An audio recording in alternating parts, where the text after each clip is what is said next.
సోది చెబుతానమ్మ సోది చెబుతా, కంచి కామాక్షమ్మ మధుర మీనాక్షమ్మ కాశీ విశాలాక్షమ్మ సోది చెబుతానమ్మ సోది. ఏందట్లా చూస్తున్నారు?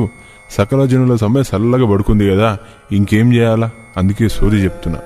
ఆ 3 రోజులు రైలు రోకో ఏ ముహూర్తంలో పెట్టినమో అప్పుడే సకల జనుల సమ్మె సంకనాకిపోయింది. రైలు రోకో మొదటి దినమే అందరినీ అరెస్టు చేసిండ్రు. 2వ దినం సప్పగా సల్లారింది. 3వ రోజైతే క్యాన్సిల్ అయ్యి వచ్చింది. విద్యాసంస్థలు బంద్ చేయిస్తే ఈ మాయదారి పేరెంట్స్కి ఏమొచ్చిందో ఏమో, స్కూళ్ల ముందు కాలేజీల ముందు ఊకి లొల్లి చేస్తుండ్రు. వాళ్ళ పిల్లల చదువులు పాడైతాయంట.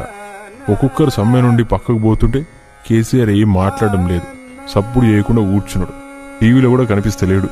నేనే ఏమి మాట్లాడకపోతే బాగుండదని ఏదో ఒకటి మాట్లాడుతున్నా. కేసీఆర్ పూర్తిగా బెంగపెట్టుకున్నాడు. ఇప్పుడు మళ్లీ సమ్మెను ఉధృతం చేయాలంటే ఎక్కడ ఆయన్ని నిరాహార దీక్ష చేయమని అందరూ ప్రెజర్ ఇస్తారని భయపడుతున్నాడు.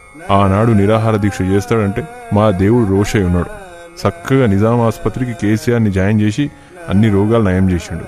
ఇప్పుడు కేసీఆర్ నిరాహార దీక్ష చేస్తే ఆయన ఆపేటోడు ఎవ్వడలేడు, నీమ్స్లా జాయిన్ చేసేటోడు ఎవ్వడలేడు. ఆయన పీనికి వెళ్ళాలి తప్ప దీక్ష ఆపేనికి ఎవ్వడలేడు. నేను చాలా దిమాకున్నోని, అందుకే నిరాహార దీక్ష అంటూ ఎప్పుడు కమిట్ గాను. అందుకే ఎట్లయినా కేసీఆర్ని నిరాహార దీక్షకు ఒప్పించాలని చూస్తున్నాం. సెపరేట్ తెలంగాణ ఫ్యూచర్ ఎట్లుంటుందో చూద్దాం. సోది చెబుతానమ్మ సోది చెబుతా, కంచి కామాక్షమ్మ మధుర మీనాక్షమ్మ కాశీ విశాలాక్షమ్మ సోది చెబుతానమ్మ సోది.